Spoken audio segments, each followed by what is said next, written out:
একটি বেদানার রূপ ধরে এই গাছের বাকি বেদানার সাথে মিশে যাব। তোমাকে আমায় খুঁজে বার করতে হবে। উফ, আমি খুব ক্লান্ত হয়ে পড়েছি, আর একটুও ওড়ার ক্ষমতা নেই আমার।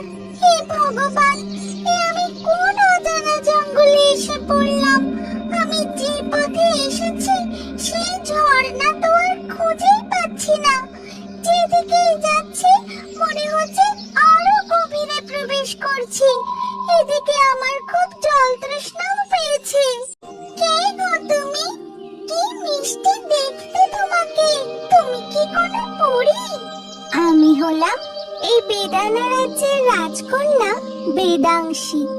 কিন্তু তুমি কে? তোমাকে দেখে তো এই রাজ্যের কোনো পাখি বলে মনে হচ্ছে না। তাছাড়া তোমাকে দেখে খুব ক্লান্ত মনে হচ্ছে। আমি চন্দ্রপুর রাজ্যের রাজ পাখি টুনি। আমি পথ হারিয়ে উড়তে উড়তে এখানে চলে এসেছি, আর এখন আমি কিছুতেই পথ খুঁজে নিজের রাজ্যে ফিরে যেতে পারছি না।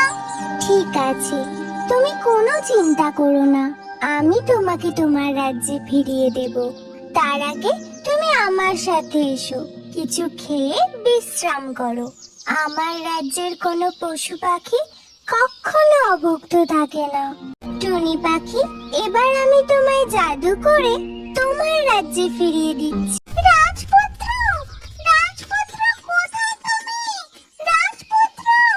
টুনি পাখি, তুমি এতক্ষণ কোথায় ছিলে? সারা দিন আমি তোমায় এদিক ওদিক খুঁজেই চলেছি। আমি আপনার জন্য ভিন রাজ্যে পাত্রের সন্ধানে যাচ্ছিলাম। তখন পথ ভুল করে এক মায়াবী বেদানা রাজ্যে পৌঁছে যাই, আর সেখান থেকে আমি আপনার জন্য এক সুন্দরী সুপাত্রের সন্ধান এনেছি। তুমি পারো বটে টুনি পাখি, সারা রাজ্য ঘুরে ঘুরে খালি আমার জন্য পাত্রীর সন্ধান করো। রাজপুত্র, আর দেরি নয়, শিগগিরই আমার সাথে চলুন। বহু ক্রোশ পথ অতিক্রম করে তবে সেই মায়াবী রাজ্যে পৌঁছতে হবে।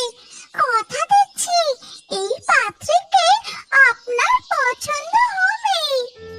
টুনি পাখি, এবার আমরা কোন দিকে যাব? সামনে তো শুধু সুবিশাল সমুদ্র, শুধু জল আর জল। আপনি চলুনই না রাজপুত্র, এই সমুদ্র অতিক্রম করলেই আমরা ওই মায়াবী ঝর্ণা পার করে বেদানা রাজ্যে পৌঁছে যাব। টুনি পাখি, এই রাতের অন্ধকারে এবার আমরা কোন দিকে যাব? চারিদিকে যে শুধু জল আর জল। এই মাঝ সমুদ্রে এইভাবে ভেসে থাকাটা যে নিরাপদ হবে না। কারা তোমরা, আর কোন সাহসে তোমরা এই সমুদ্র পথে এসেছো? তোমরা নিশ্চয়ই সমুদ্রের তলদেশের মণিমুক্তর লোভে এসেছো, তাই না? না না জলপরি, তোমার কোথাও ভুল হচ্ছে। আমরা কোনো মণিমুক্তের লোভে এখানে আসিনি।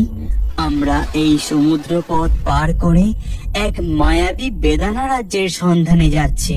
হ্যাঁ জলপরি, আর আমরা এই বিশাল সমুদ্রে পথ হারিয়ে ফেলেছি।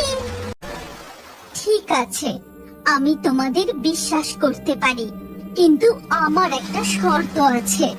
তোমাদেরকে আমার সাথে সমুদ্র রাজ্যে যেতে হবে, না হলে তোমরা এই সমুদ্রের মায়াজাল থেকে কখনো বেরোতে পারবে না। কিন্তু স্বর্ণ জলপরি, আমরা আপনার সাথে কিভাবে যাব?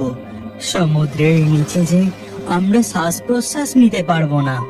সেই ব্যবস্থা আমি করছি। আমি বুঝতে পেরেছি তোমরা সত্যি সৎ। তোমরা লোভের বশে এই সমুদ্রে আসোনি। ঠিক আছে, এই সমুদ্র রাজ্যে যখন এসেছো তখন আমাকে অতিথি আপ্যায়ন করতে দাও। তোমাকে অনেক অনেক ধন্যবাদ জলপরি, তুমি আমাদের অনেক যত্ন নিয়েছো। কিন্তু এবার যে আমাদের বেদানা রাজ্যে রওনা দিতে হবে, তুমি আমাদের সঠিক পথ দেখিয়ে সাহায্য করো। রাজপুত্র, তোমার সৎ গুণ আর আচরণ দেখে আমার তোমাকে ভালো লেগে গেছে, তাই আমি তোমাকে বিবাহ করতে চাই। ক্ষমা করবে জলপরি, আমি তোমাকে বিবাহ করতে পারবো না। ইতিমধ্যেই আমি বেদানা রাজকুমারীকে স্ত্রী হিসেবে গ্রহণ করে ফেলেছি। আমি যে আর অন্য কাউকে স্ত্রী হিসেবে গ্রহণ করতে পারবো না। বেশ, তোমার মনের কথা জানি, তোমার সৎ চরিত্রেরও পরিচয় দিলে, এতে আমি কোনো দুঃখ পাইনি। ঠিক আছে, এই নাও জাদুর মুক্ত। এবার তুমি যে জায়গার কথা মনে মনে বলবে, এই জাদুর মুক্ত তোমাকে সেই জায়গাতেই বেদানা রাজকন্যা, ও বেদানা রাজকন্যা, কোথায় তুমি? প্রকট হও আমাদের সামনে। টুনি পাখি, তুমি এখানে? আর তোমার সাথে ইনি কে? আমি হলাম চন্দ্রপুর রাজ্যের রাজপুত্র আদিত্য। টুনি পাখির মুখে তোমার বর্ণনা শুনে আমার তোমাকে ভালো লেগে গেছে, তাই আমি তোমার জন্য বিবাহের প্রস্তাব এনেছি রাজকন্যা।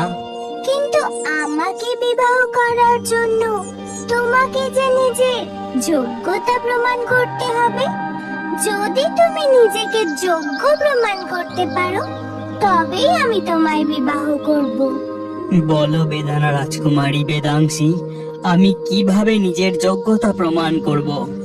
আমার 3টি শর্ত রয়েছে।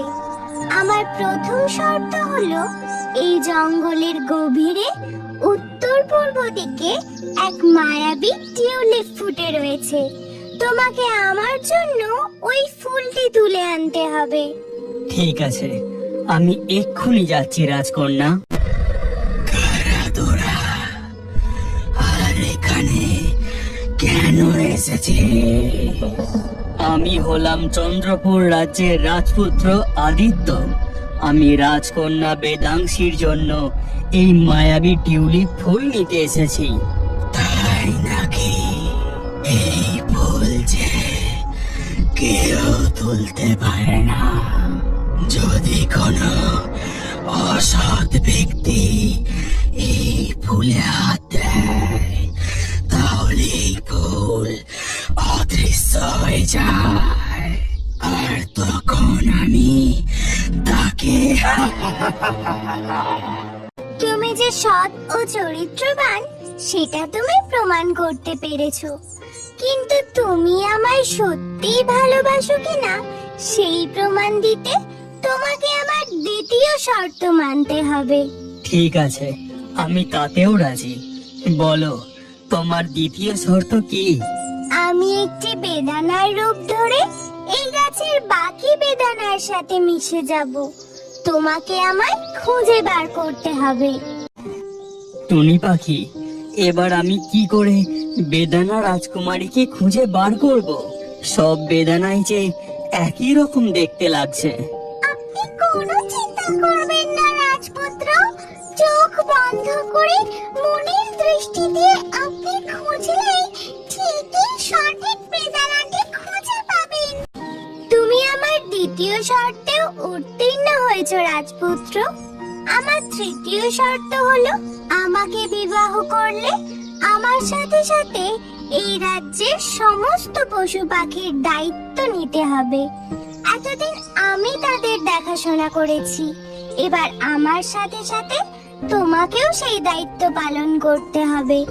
অবশ্যই রাজকন্যা, এটা তো আমার কর্তব্য।